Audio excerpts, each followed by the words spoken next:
In one of my previous videos, we looked at Jordan Peterson's faith and determined by any reasonable standard that he was not a Christian. A few days ago, Bishop Barron, a prominent Christian influencer and theologian, was on Lex Friedman's podcast. Lex specifically asked him about his views on Jordan Peterson's faith. Let's hear his response. What are some interesting differences between the two of you, or some commonalities in terms of your understanding of faith? He's a very interesting guy. I've had a couple of conversations with him, and I do think he's moving in the direction of faith.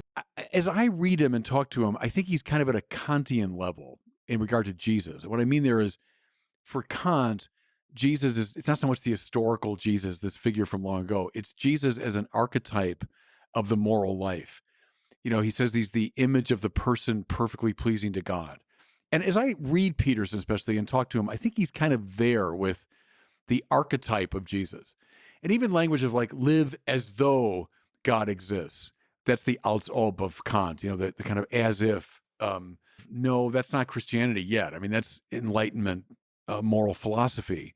But Christianity is very interested in this historical figure and very interested that God really became one of us. And he's not just an archetype of the moral life. He's a person who's invaded our world and gone all the way to the bottom of sin and thereby saved us, you know. So the facticity of Jesus and then the resurrection.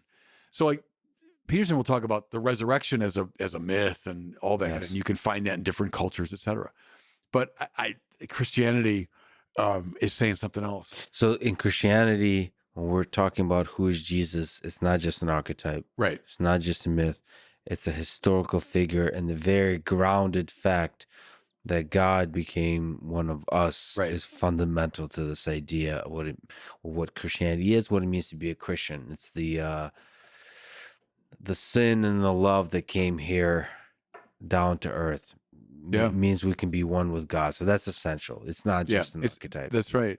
Read someone like, you know, Carl Jung and then Joseph Campbell, whom he influenced, and then now Jordan Peterson, who's very Jungian. And this sort of archetypal reading of the scriptures. And great. I mean, I think it's very interesting, and there's a lot going on there. There's a sort of calmness, though, about it. Like, yeah, interesting. And that's in this culture and that culture. And it's the form of the moral life. And I understand all that. Then you read the New Testament. Whatever those people are talking about, it's not that.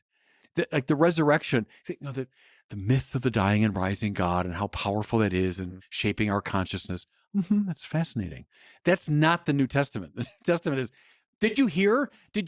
Jesus of Nazareth, whom they put to death, God raised him from the dead, and he was seen by 500, and he was seen by Peter, and then lastly, I saw him. That's how Paul talks.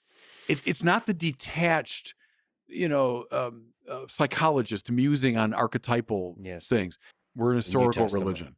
And is important. We generate philosophical reflection. We can find common ground with archetypal thinking and all that. We can.